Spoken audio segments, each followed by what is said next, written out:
aujourd'hui, nous avons comme invité David Pestiot, le vice-président du PTB. Bonjour David Pestiot. Alors d'abord, vous êtes en ligne évidemment à distance avec nous, comme tous nos invités maintenant. Est-ce qu'on fait encore des réunions présentielles, comme on dit? Hier, vous étiez en réunion au PTB. Est-ce que vous faites encore des réunions physiques? Non, c'est téléconférence. On fait une téléconférence, oui. Oui. Alors, évidemment, je vous ai invité pour un peu réagir à ce qui se passe. Et il y aura un vote à la Chambre jeudi pour la confiance et les pouvoirs spéciaux. Et le PTB a déjà annoncé la couleur. Pas de confiance, pas de pouvoirs spéciaux. Pourquoi? Vous êtes un peu les seuls avec l'extrême droite à être aussi dur avec le gouvernement Wilmès. Je pense que nous, on fait surtout confiance évidemment aux gens de terrain qui sont aujourd'hui en première ligne. Et je pense qu'ils font un job formidable. Les médecins, les infirmières, tous les gens qui travaillent dans les hôpitaux. Et évidemment, on soutient toutes les mesures qui vont dans ce sens-là. On a voté par exemple la hausse du budget pour le coronavirus. On avait d'ailleurs déjà introduit avant à ce sujet. Donc je pense que sur ces aspects-là, évidemment, on va soutenir toutes les choses qui vont dans ce sens-là. Par contre, on n'a quand même pas une confiance aveugle. Quand on voit aujourd'hui ce qui se passe, par exemple, avec la pénurie des masques ou des réactifs pour le dépistage, on ne peut pas donner une confiance aveugle dans ce gouvernement. Et on constate aussi qu'aujourd'hui, par exemple, dans les textes sur les pouvoirs spéciaux, il y a des choses qui sont évidemment nécessaires. S'il faut rapidement mettre en place des commandes ou réquisitionner pour la production de médicaments, il faut évidemment le faire. Mais le champ d'application de ces pouvoirs spéciaux est beaucoup, beaucoup plus large et touche notamment les questions économiques. Et on le voit en France. On le voit par exemple en France où on évoque déjà des coupes dans la question des 35 heures, des congés payés, une flexibilité du travail. Donc ça nous paraît quand même dangereux, surtout qu'en plus, on n'a pas du tout été reçu. Donc on a demandé d'avoir un débat, on n'a pas du tout été reçu. Il y a eu un arrangement entre 10 partis traditionnels où on a été exclus par ces partis traditionnels. Mais pour prendre peut-être les points les uns après les autres, pouvoirs spéciaux, est-ce que vous êtes d'accord qu'en cette période-ci, il faut donner des pouvoirs spéciaux à un gouvernement? Même si vous dites pas n'importe quel pouvoir spéciaux, mais est-ce qu'un gouvernement a besoin de pouvoirs spéciaux ou on pouvait se débrouiller avec un gouvernement minoritaire comme on l'avait, qui n'était pas de plein exercice? Je pense qu'il y avait moyen de faire sur beaucoup de choses sans les pouvoirs spéciaux. Je pense qu'il y a moyen de faire, notamment sur les questions économiques, il ne faut pas s'épargner un débat. Par contre, sur les questions urgentes, de questions de santé, et alors il faut les délimiter, il est possible qu'il y a un certain nombre de choses qui doivent être faites. Mais pour l'instant, dans les textes qui nous sont présentés, on va encore les discuter, mais dans les textes qui nous sont présentés, ce sont des textes extrêmement larges qui concernent l'ensemble des questions, aussi les questions économiques et sociales. Et là, on estime qu'on ne peut pas le laisser simplement dans les mains du gouvernement. Il faut que les syndicats, il faut que les organisations de terrain soient aussi impliquées dans des décisions qui pourraient être prises au niveau économique et social. Ça nous paraît important. Mais dans le fait d'avoir des mesures immédiates pour la santé, évidemment, on le soutient. Mais c'est ça le problème de ces pouvoirs spéciaux. Ils sont extrêmement larges. Et donc, on a déjà vu dans le passé que des pouvoirs spéciaux ont été pris en Belgique et ont mené à des lois qui sont restées, qui ont perduré après la période des pouvoirs spéciaux. Et le fait que le Parti socialiste francophone et le Parti socialiste flamand se retrouvent dans l'ensemble de ces partis qui soutiennent les pouvoirs spéciaux et qui donnent la confiance à Wilmès II, ça ne vous donne pas un petit peu confiance à vous? Ou au contraire, ça vous donne de la défiance? Pas particulièrement, parce qu'on sait qu'il y a eu beaucoup d'arrangements qui se font, et ça c'est un autre problème qu'il y a maintenant dans un cairn, entre les présidents de partis, en dehors du contrôle du Parlement. Et donc, quand on veut, par exemple, dénoncer la question des pénuries de masques et de trouver des solutions, eh bien, ce débat risque d'être confisqué à l'intérieur de ce cairn et le Parlement est mis hors jeu. Donc, je pense qu'il y a des questions qui sont urgentes, qui doivent être traitées de manière urgente liées à la crise sanitaire, mais sur les questions sociales et économiques, là, on a un problème. Et on a un problème démocratique parce qu'on met on met finalement le Parlement en jeu. Alors, parlons rapidement de cette gestion des masques. Donc, des masques avaient été commandés par le ministre de Motte à l'époque, puis réapprovisionnés par la ministre Onkelings. Et après, ces dernières années, on n'a pas réapprovisionné, on n'a pas modifié ces masques, on n'avait plus de stock. Est-ce que là, vous mettez en cause le dernier gouvernement à ce propos ? Oui, évidemment. Je pense qu'il y avait une demande qui a été faite déjà en 2006 d'avoir des réserves stratégiques de masques FFP2, ceux qui manquent tellement aujourd'hui dans les hôpitaux. Il avait même été demandé d'en avoir plus que ce qu'on avait, mais finalement, il y en avait. Et au moment où il a fallu le renouveler, eh bien, on a fait l'économie. On a fait l'économie comme on a fait l'économie sur plein d'autres choses dans les hôpitaux. Ce qui fait qu'aujourd'hui, les gens sur le terrain sont sur les rotules, il n'y a pas assez de personnel, il n'y a pas assez de masques, il n'y a pas assez de protection pour les gens qui sont au front. Et je pense que c'est extrêmement grave ce qui s'est passé et c'est le résultat de la politique du gouvernement de M. Michel et de Maggie De Bloch. Et donc, évidemment, ça on ne peut pas on doit le dénoncer. Et ça veut dire qu'on pense déjà aujourd'hui à des commissions d'enquête une fois que la crise du coronavirus sera passée ? Je pense qu'on n'est pas encore à ce stade de la polémique. Maintenant, on doit et des enquêtes. Je pense qu'on devra le faire après. Maintenant, on doit résoudre le problème. Et là, je vois que le gouvernement a laissé traîner les choses. Nous avions interpellé la ministre il y a 5 semaines au Parlement pour lui demander si cette affaire de réserve était en ordre. Elle nous a garanti que c'était le cas. Et maintenant, on découvre que ce n'est pas le cas. On a eu le fiasco de ces masques qui ne venaient pas. Et donc aujourd'hui, on doit trouver des solutions, on doit trouver des entreprises qui fabriquent des masques. Je vois que par exemple, en Espagne, on produit des masques, c'est dans les usines automobiles de Seat, les travailleurs eux-mêmes ont proposé de faire des masques eux-mêmes. C'est possible avec les technologies qui existent. Vous trouvez que le gouvernement devrait... Une intervention de l'État. Il faudrait une intervention beaucoup plus forte de l'État pour réquisitionner et pour orienter la production sur les besoins immédiats pour répondre à la question des masques.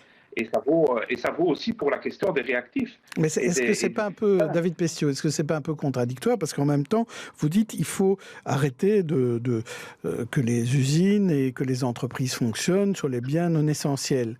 Est-ce que c'est pas un peu contradictoire de dire mais en même temps on doit les réquisitionner pour leur faire fabriquer des masques? Ah non. Ce que je dis, c'est que ce que nous disons, ce que nous défendons, c'est que les activités essentielles, que tout doit aller aux activités essentielles et qu'il faut fermer, qu'il faut suspendre les activités non essentielles et de cette manière concentrer les forces sur les activités essentielles. C'est évident que des travailleurs d'Audi ne doivent pas produire des voitures maintenant, les gens peuvent attendre pour acheter une voiture. Il est évident qu'aujourd'hui, on le voit partout à Bruxelles, on voit encore des chantiers de construction jusqu'au Parlement qui sont encore en cours alors qu'ils pourraient être suspendus. Mais s'il y a des besoins sur lesquels il faut répondre, des besoins essentiels, comme par exemple des masques, il faut pouvoir les produire. Et il y a beaucoup de travailleurs qui sont prêts à les produire, qui sont prêts à s'engager pour sauver des vies. Mais il y a une contradiction aujourd'hui où on laisse d'un côté le fonctionnement, on va dire, du marché habituel dans des activités non essentielles. Et quand il s'agit de se mobiliser, de trouver les moyens de répondre aux besoins essentiels, eh bien là, on n'est plus présent, on ne réquisitionne pas. Et alors, je crois que c'est cette réorientation-là qu'il faut pouvoir faire. Et si on ferme effectivement les secteurs non essentiels comme vous le proposez, comme ça s'est fait en Italie il y a quelques jours, est-ce qu'on ne risque pas une crise économique en plus de la crise sanitaire? Est-ce que ça ne risque pas d'être encore plus grave et difficile de se relever? Je pense que ce sera très grave de pouvoir se relever si on n'arrive pas à résoudre la question de la crise sanitaire. Donc c'est une question essentielle pour nous de pouvoir sauver la vie des gens. Et pour ça, aujourd'hui, la santé doit passer avant les intérêts économiques. Si nous laissons faire, comme par exemple aux États-Unis ou en Grande-Bretagne, on a laissé faire, les dégâts sanitaires, mais aussi économiques, seront beaucoup plus graves. Et donc on doit prendre ça au sérieux, et puis on pourra voir comment on reconstruit et on reprend la production aussitôt que cette crise sanitaire est passée. Mais on doit la prendre au sérieux et le plus rapidement possible. Rapidement, avant le journal de 12h30, David Pestiot, il y a quelques semaines, avant la crise du coronavirus, côté PTB, on n'était pas contre de nouvelles élections. Aujourd'hui, est-ce que vous avez l'impression qu'on vous a enlevé ces possibilités d'avoir un plébiscite populaire de nouvelles élections ? Non, je pense que ce n'est pas du tout à l'ordre du jour et c'est évident qu'on est dans une autre situation et une autre phase. Et je pense que les gens n'ont pas du tout besoin d'élections maintenant. Ils ont besoin d'avoir des solutions à la crise sanitaire telle qu'elle se trouve. Merci David Pestiot. On se retrouve juste après le journal de 12h30. Donc. Et toujours avec nous, David Pestiot, depuis chez lui, depuis son bureau chez lui. Et grâce à la magie de la distance vidéo, il est là, il peut répondre à nos questions. Vous avez entendu ce journal, David Pestiot. Alors, la première question que je vous poserai, c'est d'abord ces problématiques avec les étudiants dans le supérieur, université supérieure. On voit que c'est difficile de savoir comment vont s'organiser les cours dans les mois à venir, les examens aussi, c'est compliqué. Quelle est la bonne solution ? Est-ce qu'au PTB, vous avez réfléchi à ça ? Je pense que c'est évident que la solution de ne plus donner cours, vu la situation sanitaire, est la bonne, mais la question c'est qu'est-ce qu'on fait pour assurer que d'abord les cours soient donnés de manière égale à tout le monde. On voit des pratiques, notre mouvement étudiant COMAC du PTB qui est sur les campus nous rapporte quand même qu'il y a des problèmes dans différentes écoles sur la manière dont sont donnés les cours. Il y a des gens qui bénéficient de syllabus, d'autres pas, certains cours qui bénéficient de syllabus, d'autres pas, donc il faudra, comme l'a avancé la représentante étudiante, certainement des mesures qui sont prises. Les gens sont chez eux et ils n'ont pas le même accès, évidemment, aux différentes matières. Ils ne peuvent pas travailler toujours dans les meilleures conditions. Donc là aussi, il y a une certaine inégalité. Et puis, il y a quelque chose qui nous revient très fort, ce sont les étudiants jobistes. Donc il faut savoir qu'il y a un tiers des étudiants en Fédération Wallonie-Bruxelles qui dépendent d'un job.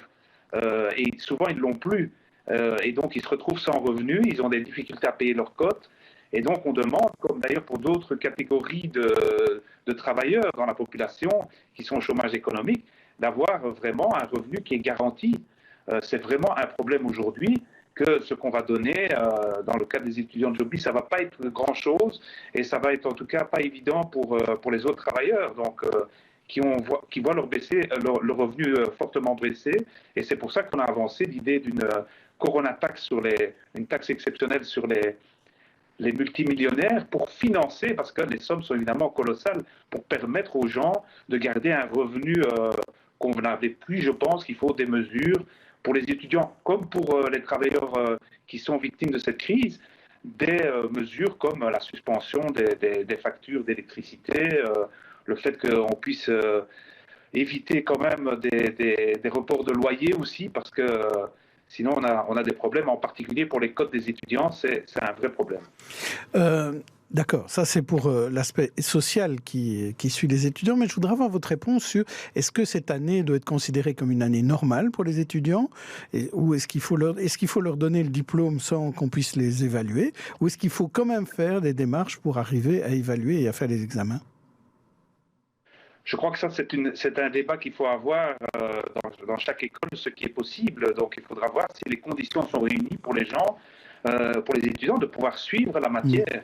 Et si on voit qu'il y a trop d'étudiants qui sont dans l'impossibilité de suivre la matière parce qu'elle n'est parfois pas bien donnée, on aura un problème. Alors, vous aviez aussi proposé ces derniers jours de laisser tomber les certificats médicaux, parce que c'est parfois compliqué, on a les médecins au téléphone, ils doivent envoyer par mail les certificats, que ce serait plus simple de dire, oublions les certificats médicaux pendant quelques semaines, pour que les travailleurs puissent rester chez eux plus facilement, si jamais il y a des signes de coronavirus. Je pense qu'il faut faire confiance aux travailleurs qui se déclarent malades et qui ont contacté leur médecin. Le problème des médecins, c'est qu'aujourd'hui, ils sont débordés. Et donc, tout ce qui peut permettre aux médecins de traiter la maladie doit les dégager de tout ce travail administratif. Quand nous avons deux maisons médicales ici à Bruxelles, à Schaerbeek et Molenbeek, et tous les gens me rapportent, voilà, ils travaillent, ils font des heures supplémentaires et ils doivent remplir à côté des téléphones et des contacts avec les patients, parce qu'ils contactent aussi les patients qui sont isolés. Ils doivent aussi remplir de la paperasse, donc et ils doivent l'envoyer, etc. Donc si on pourrait s'épargner ça pendant le temps de la crise, soyons clairs, c'est seulement le temps de la crise aiguë, ce serait quand même une bonne chose. Alors, une dernière question sur une problématique qui inquiète tout le monde, ce sont les sans-abri, ce sont les migrants à Bruxelles. MSF a décidé de créer un centre dans les jours à venir à Tour et Taxis. Le SAMU social essaye aussi d'accueillir.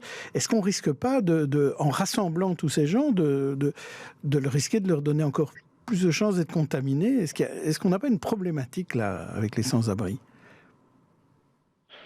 Je pense, c'est ce que nous avons défendu, qu'effectivement on a un peu un problème parce que le confinement n'est pas garanti dans ces structures, ou en tout cas ce sera difficile, et en tout cas c'est très courageux de pouvoir faire ces initiatives parce qu'on les voit quand on a l'occasion de se promener un tout petit peu dans Bruxelles, on voit que les sans-abri sont vraiment délaissés. Je pense qu'il faut faire comme on a fait en France, c'est-à-dire réquisitionner les hôtels et d'une manière plus large pour permettre la plupart des hôtels sont d'ailleurs fermés. Il y a la possibilité de loger les sans-abri et les gens qui sont à la rue pour pouvoir leur permettre à la fois d'être confinés, de pouvoir être logés et de manière aussi à garantir la santé de tous. Et ça nous paraît très très important. On l'a proposé, c'est en partie fait. Mais je crois qu'il y a tellement de sans-abri à Bruxelles qu'il faut généraliser la mesure pour pouvoir loger tous les sans-abri et les gens qui sont dans des situations qui sont dans la rue. Merci. C'est très important. Merci David Pestiot, merci d'avoir passé un peu de temps avec nous pour donner votre analyse de l'actualité.